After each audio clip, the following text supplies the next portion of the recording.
તો આગળ વાત વડોદરાની ગુજરાતમાં ડ્રગ્સના દૂષણ સામે સરકાર અને પોલીસનું સૌથી મોટું અભિયાન સતત તેજ બની રહ્યું છે। વડોદરાની મુલાકાત દરમિયાન રાજ્યના ગૃહ રાજ્યમંત્રી હર્ષ સંઘવીએ જણાવ્યું કે રાજ્યમાં 22-12 કરોડના ડ્રગ્સના જથ્થાનો નાશ કરવામાં આવ્યો છે। સાથે જ ડ્રગ્સના વેપારીઓ સામે કડક કાર્યવાહી કરવામાં આવી છે અને ડ્રગ્સના કેસોમાં જ્યારે 65% કન્વિક્શન રેટ સાથે ગુજરાત દેશભરમાં પ્રથમ સ્થાને પહોંચ્યું છે। શું કહ્યું હર્ષ સંઘવીએ, આવો જોઈએ।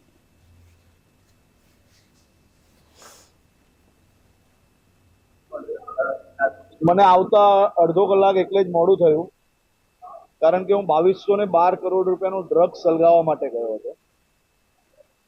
2212 કરોડ રૂપિયાના ડ્રગ્સના ભૂક્કા બોલાવી લીધા છે અને આ ડ્રગ્સ વેચનાર લોકોના બી ભૂક્કા બોલાયા છે। મોટા ભાગના લોકો પર જે કોઈ આરોપ હતો એ આરોપ કોર્ટની અંદર સાબિત થયો છે। 65% જેટલો કન્વિક્શન રેશિયો આ વર્ષે આવ્યો છે, જે દેશભરમાં સૌથી નંબર 1 પર છે।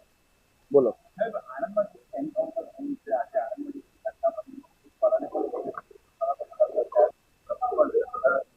મને આવતા અડધો કલાક એટલે જ મોડું થયું, કારણ કે હું 2212 કરોડ રૂપિયાનું ડ્રગ્સ સળગાવવા માટે ગયો હતો। 2212 કરોડ રૂપિયાના ડ્રગ્સના ભૂક્કા બોલાવી લીધા છે અને આ ડ્રગ્સ વેચનાર લોકોના